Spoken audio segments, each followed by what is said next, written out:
Quando aqui cheguei e cumprimentei cada uma e cada um de vós, vieram-me à memória bons momentos que aqui passei durante a minha permanência como deputado eleito por este distrito da Guarda. Sou, como sabem, um homem do interior. Nasci no interior e tenho uma profunda relação com o interior de Portugal. São aqui que estão as minhas raízes, é no interior que está a minha meninice, a minha juventude, e sempre aprendi que para ser bem nascido tem que ser fiel às nossas raízes. Essa é uma das razões pelas quais eu iniciei esta visita pelo interior de Portugal. Mas a razão mais profunda tem a ver com as consequências das políticas erradas que este Governo está a aplicar no interior de Portugal. Está a aplicar no interior de Portugal de uma forma injusta, duplamente injusta. Mas está a aplicar no nosso país, no nosso Portugal, também de uma forma muito, muito injusta. E é para eu entender que há uma dupla sanção para com o interior, uma dupla penalização, que os sacrifícios pedidos aos portugueses que vivem no interior são maiores e mais pesados, que tomei esta iniciativa, uma iniciativa que passa pela visita a 8 distritos do interior do nosso país e que vai terminar com uma conferência de hoje a uma semana em Castelo Branco, reunindo todas e todos aqueles militantes do PS e independentes que tenham ideias, propostas, contributos a dar para que o interior de Portugal possa ser melhor defendido. Eu sempre disse ao longo da minha vida que nunca aceitaria que houvesse portugueses de primeira e portugueses de segunda. Nem aceito que uma parte do nosso território possa ser dispensável. Mas a realidade é que hoje, fruto de políticas das últimas décadas, o interior de Portugal está cada vez mais despovoado. Nos 8 distritos que fazem parte do interior de Portugal, vivem cerca de 1,5 milhão de portugueses. Naquela grande cidade, entre Braga e Setúbal, vivem cerca de 7,2 milhões portugueses. É verdade que o nosso país se desenvolveu muito, mas esse desenvolvimento é um desenvolvimento que não é equilibrado, que não é harmonioso, que criou várias assimetrias, e quando há assimetrias, geralmente há muitas injustiças.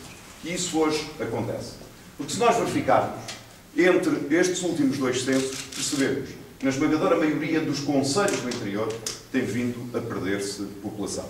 E que a população jovem desses concelhos é cada vez em percentagem menor e que a população com mais de 65 anos é cada vez maior. Isto significa que se nós não olharmos para o interior com olhos de ver e dar ao interior as oportunidades de progresso e desenvolvimento que queremos para todo o nosso país, a prazo o interior morrerá.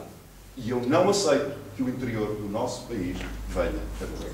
E é por isso que aqui estamos, para dar voz aos vossos problemas, para somar a nossa voz à vossa voz, no sentido de valorizar o melhor que o interior tem, as suas pessoas, o seu património, as suas paisagens e, simultaneamente, para chamar a atenção do Governo de Portugal que é necessário olhar para todos os cantos do nosso país. O Sr. Presidente da Câmara falou aí bem da organização do território. Mas em toda a sua intervenção, aquilo que é um traço comum é que o Sr. Presidente conhece bem o seu concelho. E como conhece bem o seu concelho, sabe que há políticas que muitas das vezes não seriam exigidas a uma Câmara Municipal, mas têm que ser desenvolvidas.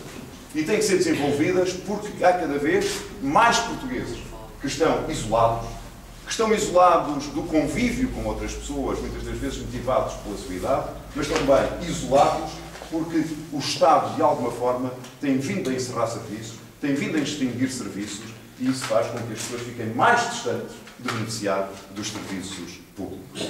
E, designadamente, esse seu projeto de garantir mais segurança às pessoas, em particular aquelas que estão mais isoladas, é um projeto que merece o meu apoio e que merece a minha satisfação.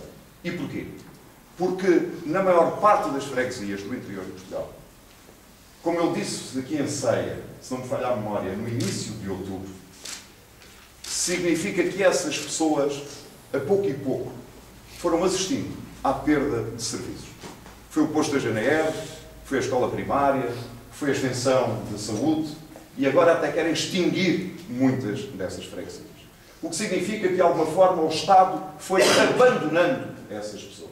E nós não podemos aceitar que isso aconteça. E numa altura em que começa a haver um aumento de criminalidade no nosso país, nós precisamos de dar segurança a essas pessoas. E uma forma de lhes dar segurança é garantir que há uma proximidade entre os serviços públicos, entre os representantes dos serviços públicos e essas populações. E, naturalmente, também uma vigilância por parte das forças policiais que possam ajudar a dar tranquilidade e a combater a criminalidade que possa existir, sobretudo para pessoas que têm menos capacidade para se poder defender. Isso por um lado. Mas também a necessidade de que a justiça não fuja do interior. E eu devo-vos dizer que não aceito a proposta que o Governo está a fazer de encerramento dos tribunais no interior do nosso país. Porque eu concordo, todos estamos de acordo, que é necessário reduzir despesa, que é necessário combater o desperdício. Mas nós não podemos reduzir despesa com diminuição da qualidade dos serviços públicos e, sobretudo, deixar uma parte dos portugueses mais distantes, sobretudo, do acesso à justiça. O Governo quer fechar tribunais. Qual é o critério? O de que há poucos julgamentos. Pois bem, eu apresento uma proposta alternativa. Que não se feche nenhum tribunal, mas que possa haver uma redução dos serviços que são prestados e que sejam os magistrados a poder circular entre os tribunais quando for necessário fazer julgamentos. O que é que isso significa? Significa, então, simplesmente o seguinte. Se houver uma pessoa que tenha que pôr uma ação num tribunal e que esse tribunal fique, imaginem, a 40, 50 km, essa pessoa tem que se deslocar várias vezes a esse tribunal. Quando forem as sessões de julgamento, tem que se deslocar acompanhada de testemunhas, com os encargos que isso tem, em termos de transportes e de outro tipo de custos. Pois bem, o que é que custa manter os tribunais abertos e ser o magistrado, que é uma única pessoa, a poder deslocar-se para fazer o julgamento desses processos nos locais onde hoje estão a funcionar os tribunais? Nós não podemos ter como critério para servir os portugueses os critérios do mercado. Nós temos que ter outros critérios. É o critério da sensibilidade social, de fazer políticas para as pessoas. Eu ontem insisti também na área da saúde. Como sabem, as taxas moderadoras aumentaram excessivamente, quer nos hospitais, quer nos centros de saúde.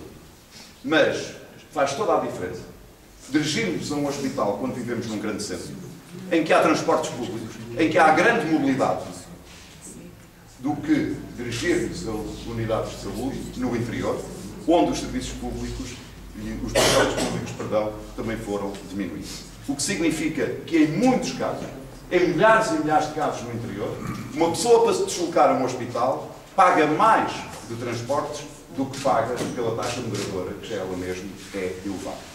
E são questões concretas como estas que nós precisamos de resolver.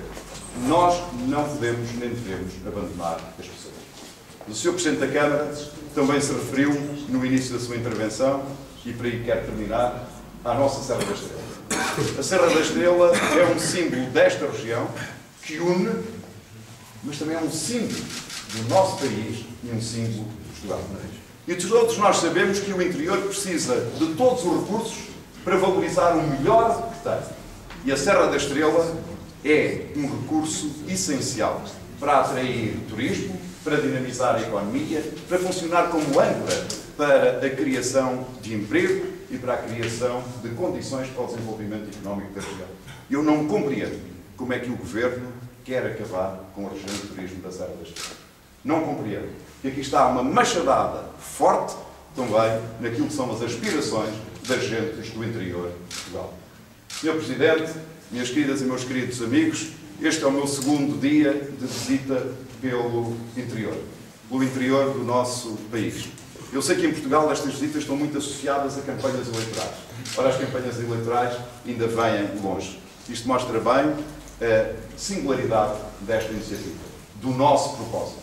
Nós prometemos estar junto das pessoas, dos seus problemas e das suas potencialidades.